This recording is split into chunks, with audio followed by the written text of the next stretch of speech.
Which actually, speaking with WWE in comparison to AEW, Eddie Kingston was like one of the big guys in AEW right now, and he recently with Renee Paquette said when he knew WWE wasn't going to sign him, he said, "I remember I was doing the promo class, and I said, well, where I'm from, they believe in Tupac more than Santa Claus." And I saw these two writers have this confused look on their face, and I was like, "Oh, okay, well, I'm done. Let me just have this match, and I'll leave." That's funny. And he's a hell of a talker. I'm glad he's a great talker. Great talker. Yeah, he knows how to talk. And he knows how to get under people's skin. He knows how to do it. So I give him credit for that one by far. I look forward to having him out there every time I see him on TV. So yeah, I give him full credit for the good stuff he's bringing onto the show, building that brand even better. Absolutely. I'm glad you said her last names. I see it on Instagram, but I never. Her last name's Paquette. Paquette. So I never knew how to pronounce it. It's French. She's French Canadian. Yeah. So the QUE has a K sound. Okay. That makes sense. I was hearing that she had to go for. I think if I'm not mistaken, she had to go for speech classes while she was in WWE or NXT to get rid of her Canadian accent. Yeah. I heard about that. I was like, I thought it was interesting. And you could kind of tell because they had to change her name too while she was there. Which kind of makes sense. Yeah, it kind of makes sense though that they did that too. Honestly, I think I would have done the same thing. Honestly, it'd be funny if she ever went back to WWE. She goes, "Yeah, I'm Renee Moxley now." I think in time. Well, she has a 1-year clause. I don't know why they give her a 1-year clause. It's usually just a 90-day clause that you can't wrestle for somebody else, or at least go to a different company. But I'm not sure why it's 1 year. But I think eventually you'll find her in AEW. I think we will. Possibly. But, time will tell. Yeah. Serena Deeb, which we mentioned about the buzz cut, she was let go from WWE when she was a coach, and she would not. She stated recently on AEW Unrestricted that she would not. She don't think she would have left WWE had she not been cut. That's interesting. She was a coach before. I mean, it is interesting. You figure she would do a different opportunity, but whatever suits her, whatever floats her boat. Yeah. Oh, this is another. I just found another story about Eddie Kingston. He wants to open up a homeless shelter in Jacksonville to help out people. There you go. Kingston's a good guy, man. I would say so, especially since he wants to open up a homeless shelter and take care of some people. I think that would be a good option, good idea. Why not? It's he also Britt Baker does not want to be a babyface ever again. And I don't blame her. She's really good. She's very good at being. She's a better heel than she was a babyface. She was good at babyface too, but she's better heel. And a lot of people love being heel because it's easy to be hated. It's easier to get the heel. I mean, some people don't do too good with it.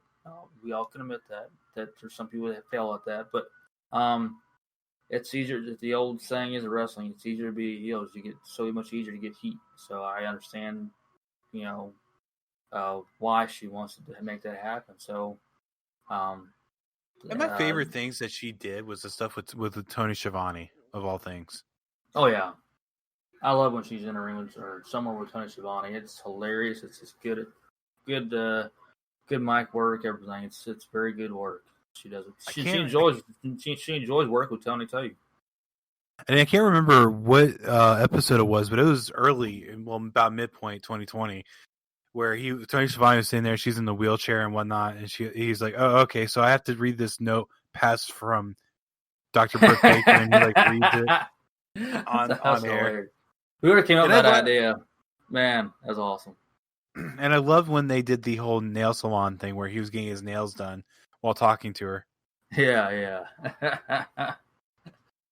And that to me shows that Tony's having fun doing his job. Oh yeah, you can see all those guys in that commentary team. There's, you can see it that the stress volume's low. It's just they're on there having fun. I think all have fun, honestly, in that company. It's just creative. It's so free. It's just nice. They can have fun, enjoy themselves, and that's the best way going to work. Exactly. the Young Rock TV show starts in February. What channel is that airing on? I think it's NBC. Hmm. They start filming in the fall of last year, and somewhere in, I think it's Austria or Australia. I could be wrong, but I think it's Australia. They started filming that. Man, those are very two different locations. Yeah, I think I saw Australia. I know they're in two different locations. I was like, they both start with an A. They have similar sounds to it. No, I know they have similar sounds. Just you have Australia, which is more like a beachfront area. Then you have Austria, which is like a very cold area.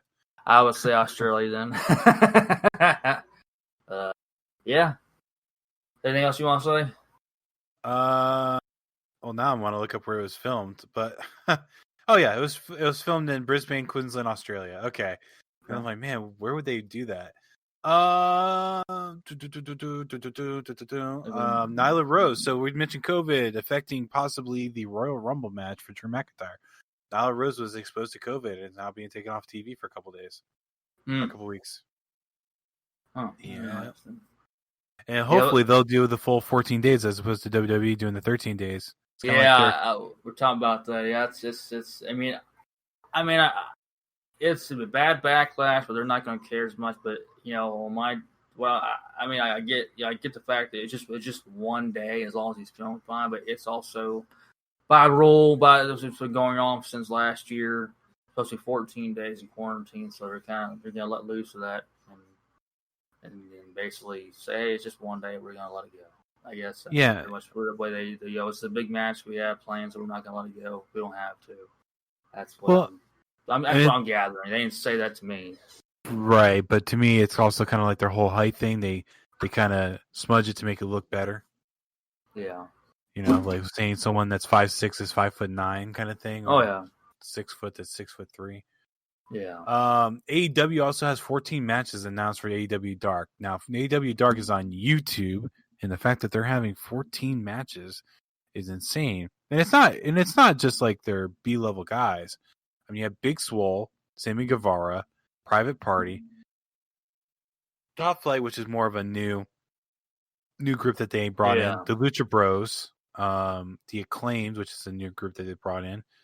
Brandon Cutler and Luchasaurus, Proud and Powerful, Scorpio Sky, Sunny Kiss, The Butcher and the Blade, and the Gun Club, all part of AEW Dark. And every one of those have been on Dynamite.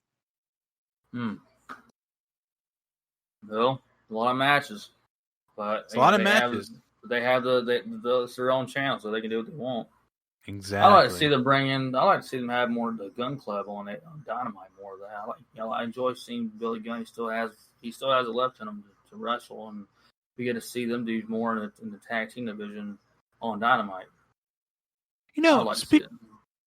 Speaking of Dynamite in the tag team division, what do you think about this whole three-way tag team match between multiple members of the Inner Circle being on Dynamite? I guess I didn't see that part. Chris Jericho and MJF versus Jake Hager and Sammy Guevara versus Santino Ortiz. Huh. It's going to determine like who goes on to challenge for like the tag team championships or something like that. That's announced for Dynamite. Matt Sydal and Top Flight versus Matt Hardy and Private Party is also for Dynamite. Paige and Cabana and Silver versus Alex Reynolds, Chaos Project, and the Hybrid 2. Miro with his new butler, Chuck Taylor. This match got completely removed. Nyla Rose versus Leela Hirsch, and then John Moxley also wrestles. But one of the things they also announced for Dynamite is going to be Cody Rhodes versus Peter Avalon.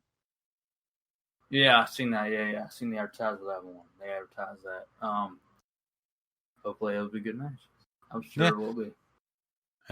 It's a little bit of an unknown. He's wrestling the unknown name, which is not anything. I hope he puts some over. Yeah, I think if you don't, it's still gonna be still gonna be a good showing. Yeah, it's what I mean by put it over, he doesn't necessarily have to lose to him. It's more or less he has to, make him look good at the same time. Oh yeah. That I have no. Anytime I see Cody in there, he's always they make him look there, but he's making them look. He's making his opponents look like $1 million, man. Seriously, he's good at that.